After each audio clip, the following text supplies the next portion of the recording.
Hello students, हमने गालिब की गज़ल पढ़नी शुरू की थी। गालिब की पहली गज़ल हम पढ़ रहे थे बीए फर्स्ट ईयर के निसाब के अंदर जो शामिल है, और उसके हमने कुछ अशार, इब्तिदाई अशार हमने पढ़ लिए थे। अब हम उसे आगे कंप्लीट करते हैं। देखो, हमने कौन सी गज़ल शुरू की थी, ये हम आपको उसका मतलब बता देते हैं ताकि आपको उसका अंदाज़ा हो जाए कि हम कौन सी गज़ल पढ़ रहे थे। हमारी गज़ल थी जो हमने शुरू कर रखी थी, वो थी इशरत क़तरा है दरिया में फ़ना हो जाना। ठीक है ना। अब हम इसके हमने यहाँ तक पढ़ लिए थे। अब जफ़ा से भी हैं महरूम हम अल्लाह अल्लाह। अब हम इससे आगे के अशार पढ़ते हैं। ठीक है। शायर कह रहा है, ज़ौफ़ से गिरिया मुबद्दल बदमे सर्द हुआ। ज़ौफ़ कहते हैं कमज़ोरी को, गिरिया कहते हैं रोने को। ज़ौफ़ से गिरिया, मुबद्दल कहते हैं बदल गया, तब्दील हो गया, कन्वर्ट हो गया, है ना। तो बदमे सर्द, दम कहते हैं सांस को, सर्द का मतलब ठंडी, ठंडी सांस में बदल गया। क्या बदल गया? गिरिया। गिरिया कहते हैं रोने को। रोना जो है कमज़ोरी की वजह से, रोना मेरा काहे में बदल गया? ठंडी सांसों में, ठंडी आहों में बदल गया। शायर कह रहा है कि मैं अब इतना कमज़ोर हो चुका हूँ इश्क के दुख उठाते उठाते। ज़ौफ़ से, कमज़ोरी की वजह से इतना कमज़ोर हो चुका हूँ कि कमज़ोरी की वजह से मेरा जो रोना है वो अब ठंडी सांसों में बदल गया है। यानी मैं अब रोता नहीं हूँ, बल्कि रोने के बजाय मैं क्या कर रहा हूँ? ठंडी आहें भर रहा हूँ, ठंडी सांसें ले रहा हूँ। आगे क्या कह रहे हैं? बावर आया हमें पानी का हवा हो जाना। बावर आया, यकीन आया। शायर कह रहा है अब हमें यकीन आया कि पानी का हवा हो जाना, कि पानी किस तरह हवा बन जाता है। ठीक है। साइंस का उसूल है। देखो, हमने आपसे कहा था कि गालिब की जो गज़लें हैं, गालिब के जो अशार हैं, वो बहुत गहरे हैं और वो बहुत ज़िंदगी की और कायनात की हकीकतों को हम पर ज़ाहिर कर देते हैं। तो उस ज़माने के अंदर जब गालिब पैदा हुए थे, उस वक्त साइंस ने इतनी तरक्की नहीं की थी, लेकिन फिर भी ये गालिब का जहन है कि उन्होंने दुनिया को, कायनात को बहुत गौर से देखा, और वो हकीकतें जिन पर आम आदमी गौर नहीं करता, उन हकीकतों को उन्होंने गज़लों के अलामती ज़बान के साथ पेश कर दिया। गज़ल में क्या था? गालिब के ज़माने तक गज़ल जो थी वो आमतौर पर इश्क व मोहब्बत की दास्तानें सुनाती थी, गुलो बुलबुल के क़िस्से सुनाती थी। लेकिन गालिब ने पहली मर्तबा उर्दू गज़ल को जहन दिया, दिमाग दिया, सोचने की, फ़िक्र की सलाहियत दी, और दुनिया की हकीकतों को हम पर ज़ाहिर कर दिया। फ़लसफ़ियाना अंदाज के अंदर उन्होंने, फ़लसफ़ियाना उसलूब के अंदर उर्दू गज़ल को नई हकीकतों से रोशनास किया। सिर्फ़ गुलो बुलबुल का तो जो अंदाज़ है शायरी का, गज़ल का जो अलामती उसलूब है, अलामतों के अंदर बात की जाती है, तशबीहात और इस्तियारात के अंदर बात की जाती है, इशारे के अंदर बात की जाती है, वो अंदाज़ तो है, लेकिन उसके पर्दे के अंदर वो बहुत गहरी बातें करते हैं। अब ये जो शेर है, इसके अंदर वो क्या कह रहे हैं? ज़ौफ़ से गिरिया मुबद्दल बदमे सर्द हुआ। शायर कह रहा है कि मैं इतना कमज़ोर हो चुका हूँ इश्क के दुख उठाते उठाते कि मेरा जो गिरिया है, मेरा जो रोना है, वो सर्द हवा के अंदर, ठंडी सांसों के अंदर तब्दील हो चुका है। तो कह रहे हैं बावर आया, अब हमें यकीन आया कि क्या हुआ? पानी का हवा हो जाना, कि पानी हवा बन के किस तरह उड़ता है, हवा बन के, भाप बन के। पानी को बहुत ज़्यादा गर्म किया जाता है, हीट पर लाया जाता है 100 डिग्री पे, तो क्या होता है? पानी हवा में, भाप में कन्वर्ट हो जाता है, भाप में तब्दील हो जाता है।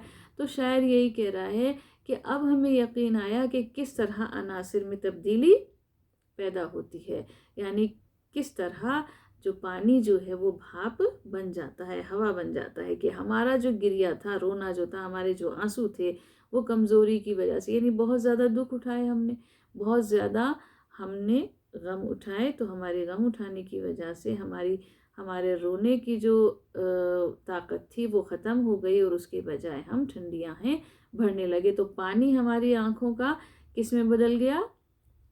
हवा में बदल गया, ठंडी आँखों में बदल गया। इससे यकीन आया कि किस तरह पानी भाप बन करके उड़ जाता है, पानी हवा बन जाता है। ये बात हमें इससे यकीन आ गया। अब हमें दिल से मिटना तेरी अंगुश्त हिनाई का ख्याल। आगे क्या करें? हो गया गोश्त से नाखून का जुदा हो जाना। अंगुश्त हिनाई, अंगुश्त कहते हैं उंगली को, हिनाई का मतलब होता है, हिना कहते हैं मेहंदी को, मेहंदी लगी हुई उंगली। लेकिन यहाँ मेहंदी लगी हुई उंगली से मुराद है महबूब के लिए, महबूब की तरफ इशारा है। शायर क्या कह रहे हैं? दिल से मिटना तेरी अंगुश्त हिनाई का ख्याल। ए महबूब, तेरी मेहंदी लगी हुई उंगली के ख्याल का मिट जाना, यानी दिल में नहीं, बाकी नहीं रहना। उंगली मेहंदी लगी हुई उंगली का निशान का ख्याल मतलब महबूब का ख्याल। यानी ये है कि ए महबूब, तेरी याद हमारे दिल से मिट जाए। ऐसा कैसे हो सकता है? ऐसा हो ही नहीं सकता, इम्पॉसिबल है। यानी ये हम यकीन नहीं कर सकते कि हमारे दिल से तेरा ख्याल मिट सकता है। कैसे? वो कह रहे हैं हो गया गोश्त से नाखून का जुदा हो जाना।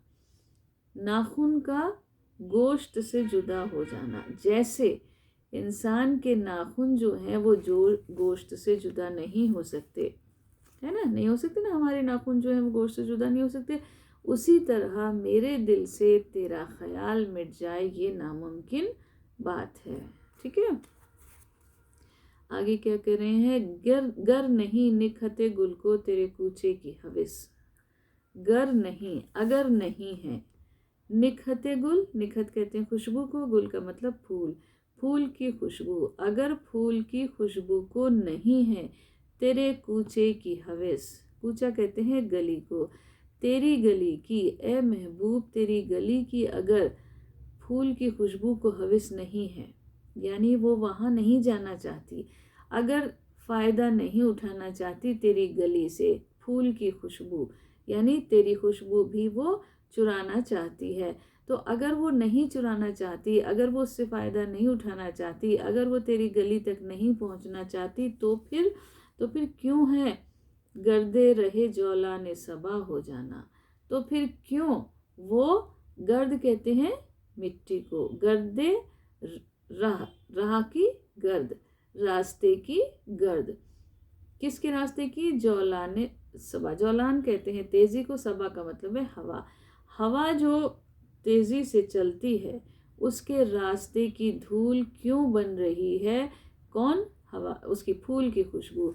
अगर फूल की खुशबू को, ए महबूब तेरे कूचे की हविस नहीं है, तेरे कूचे तक अगर फूल की खुशबू नहीं जाना चाहती है, तेरे कूचे से फैज़याब नहीं होना चाहती है, तो फिर वो क्यों हवा के रास्ते की धूल बन गई है? यानी हवा जो तेज़ी से गुजर रही है उसके साथ मस होकर के वो भी क्यों हवा के साथ साथ तेरे कूचे तक जाने के लिए तैयार है।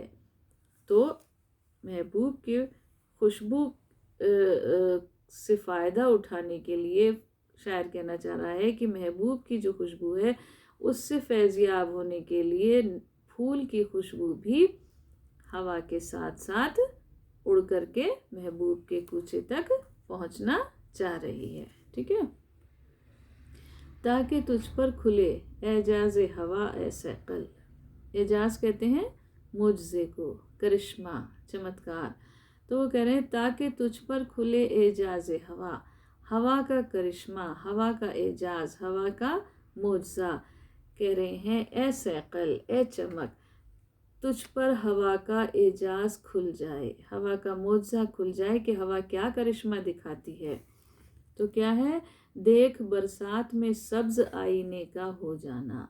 देखो बारिश के दिनों के अंदर जो फौलादी आईना होता है उस पर जंग लग जाता है, ठीक है ना।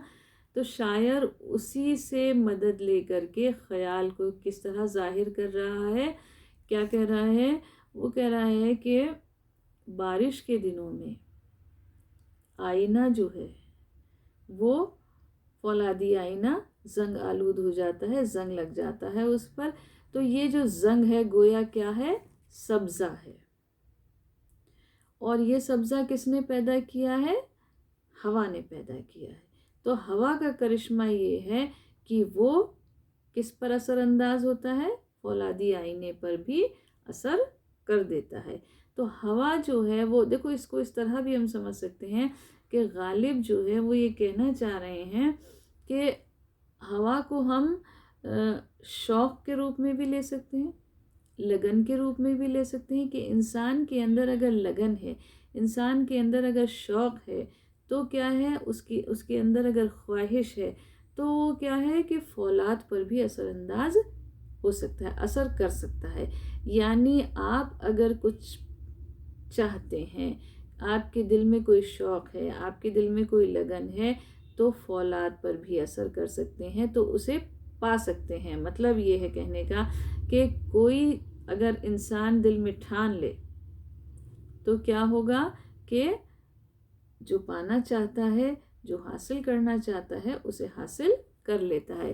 تو یہ بات کو وہ اس طرح کہہ رہے ہیں کہ یہ ہوا کا کرشمہ ہے کہ وہ فولادی آئینے پر بھی اثر ڈال دیتی ہے، اس پر بھی سبزہ پیدا کر دیتی ہے۔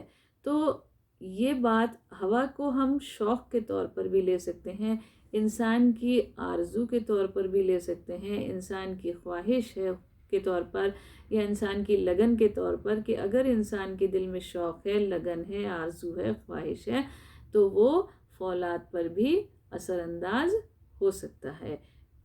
جس طرح فولاد جو ہے وہ بہت زیادہ سخت ہوتا ہے، اس پر ہر چیز اثر نہیں ہوتی ہے، لیکن یہ انسان کی خواہش ہے کہ وہ چاہے تو اس پر اثر کر سکتا ہے، چاہے تو وہ اپنا جیسا خواہش رکھتا ہے اس خواہش کو وہ پا سکتا ہے۔ ٹھیک ہے، اب کہہ رہے ہیں بخشے ہے جلوہ گل ذوق تماشا غالب۔ جلوہ گل، گل کا جلوہ، پھول کا جلوہ، پھول کا دکھنا، پھول کی خوبصورتی، ٹھیک ہے۔